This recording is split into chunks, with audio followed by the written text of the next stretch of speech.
Hola, muy buenos días a todos. En el video de hoy vamos a hablar de hipótesis de rotura. Bueno, ¿por qué necesitamos hipótesis de rotura?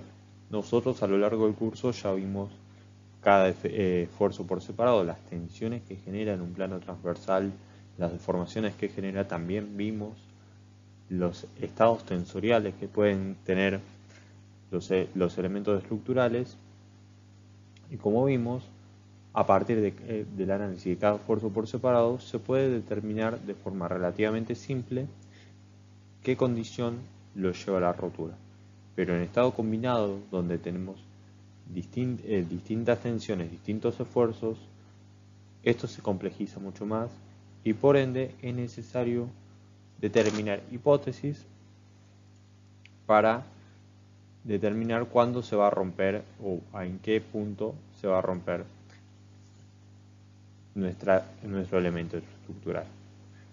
Antes de nada, vamos a recordar el efecto Poisson, o sea que que las deformaciones en un eje están condicionadas también por las tensiones en otros ejes dados por el módulo de Poisson. Acá tenemos las expresiones de la ley de Hooke en un estado tridimensional de tensiones.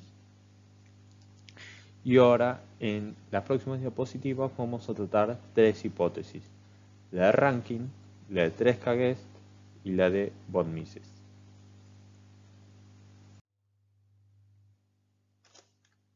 Bueno, la primera hipótesis que vamos a trabajar, y la más simple, es la hipótesis de Rankine. ¿Qué nos dice esta hipótesis? Dice que en un estado combinado de tensiones la rotura se va a producir cuando la máxima tensión principal iguala a la tensión máxima de rotura en un ensayo de tracción o compresión simple. ¿Qué nos dice esto? Yo ensayo, por ejemplo, una barra, veo cuál es la tensión de rotura a tracción y luego, cuando estudie el estado tensorial de otra barra, cuando la tensión principal máxima alcance esa tensión, según la hipótesis de Rankine, este se rompe. Como podemos ver, sigma 1, sigma 2 y sigma 3 tienen que ser menores a F. Claramente tendrían que ser menores en módulo. Cuando estamos trabajando en estado plano, podemos establecer las tensiones de comparación sigma 1D y sigma 2D. Como podemos ver, tienen signo contrario y tienen esta expresión, donde tenemos un término que depende exclusivamente de las tensiones X e Y, tensiones normales, y otro término que las relaciona con las tensiones tangenciales tau. En este caso, F sería la tensión a tracción y F' a compresión. Tomando F igual a F', podemos determinar que para que no se rompa, la tensión de comparación tiene esta expresión, donde este término, que antes hoy estaba con signo cambiado, está en valor absoluto. Como podemos ver, si graficásemos en función de sigma 1 sobre Fi y sigma 2 sobre Fi, tendríamos que la hipótesis de Rankine nos dice que todo punto que caiga dentro de este triángulo no rompe. Dentro de este triángulo porque esta es la recta donde sigma 1 es igual a sigma 2. Y como sabemos, sigma 1 es algebraicamente mayor a sigma 2.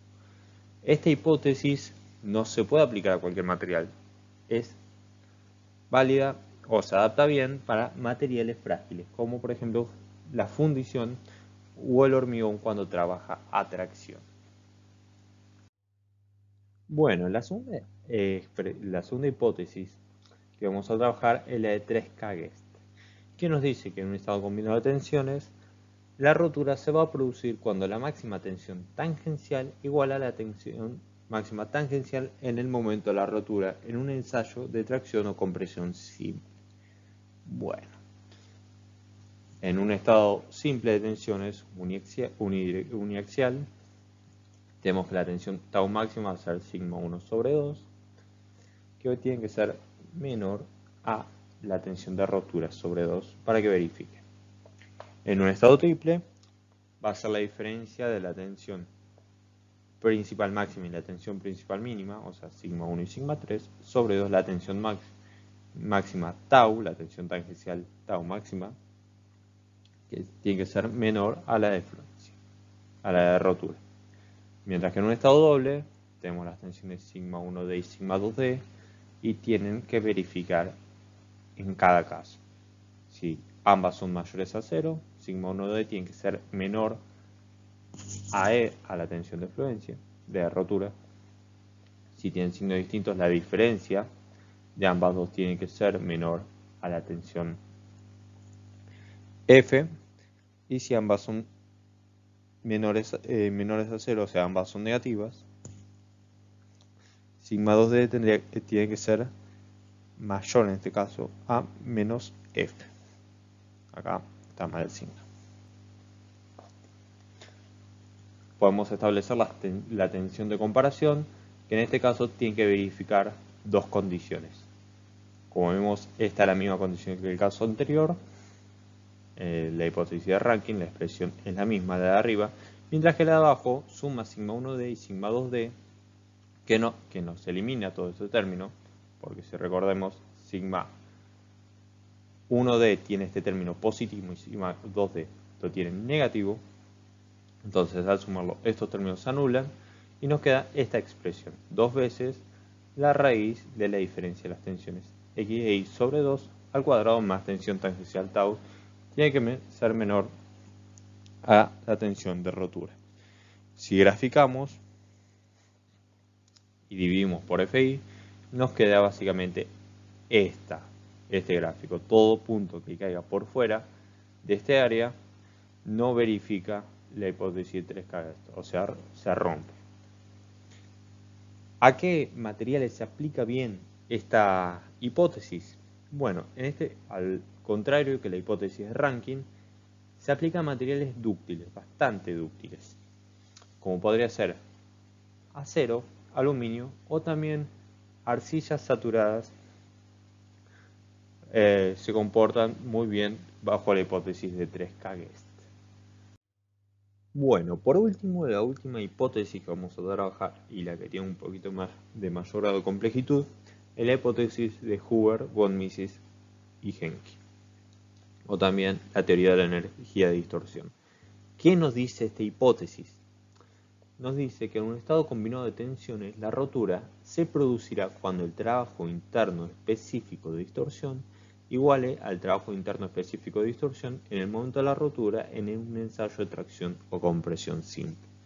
Bueno, de clases anteriores sabemos que la expresión en estado volumétrico del trabajo interno de distorsión es la siguiente, 1 sobre 12G por la diferencia de las tensiones principales al cuadrado sumando. Bueno, cuando estamos en un ensayo de tracción o compresión simple, claramente sigma 1 al momento de la rotura, sigma 1 va a ser la tensión de rotura y sigma 2 y sigma 3 van a ser nulas, van a ser 0. Entonces el trabajo interno de distorsión será 1 sobre 12G por 2 veces sigma 1 OF al cuadrado. Entonces, si después reemplazamos, nos queda que la condición para que verifique va a ser en un estado volumétrico que toda esta expresión sea igual a 2 por la tensión de rotura al cuadrado. Nótese que se simplificó el término 1 sobre 12G que estaría presente en ambas partes. Mientras que en un estado plano, sigma 3 es igual a 0, lo cual nos queda en la siguiente expresión.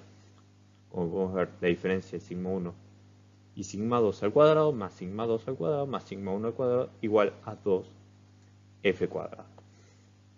Si desarrollamos este cuadrado, nos va a quedar 2 veces sigma 2 al cuadrado más 2 veces sigma 1 al cuadrado menos 2 veces sigma 1 sigma 2. Nótese que desarrollar el cuadrado de un binomio es relativamente fácil. Como podemos ver acá, podemos sacar el factor común 2 en ambos términos y anularlos, y nos queda que para un estado plano, o sea, bidimensional, por la hipótesis de Huber, von Mises y Henke, o von Mises para acortar, nos da esta expresión. que las dos tensiones al cuadrado menos el producto de ambas tensiones tiene que ser menor a la tensión de rotura al cuadrado.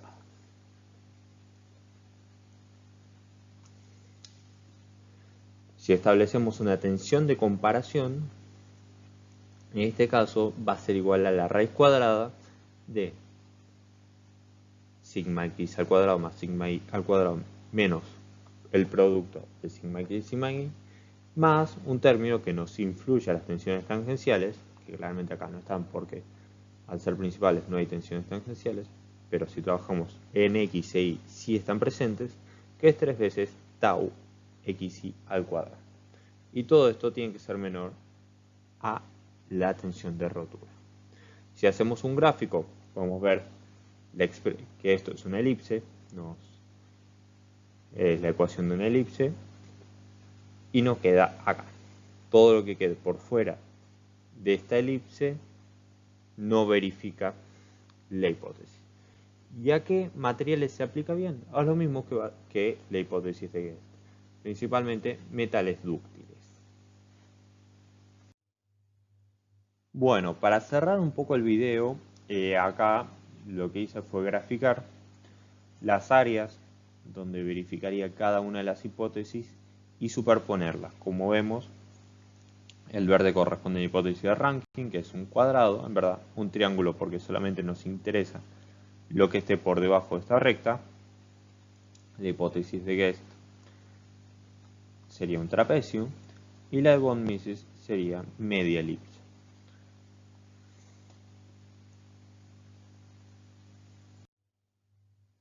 Bueno, llegamos al final del video. Muchas gracias por su atención.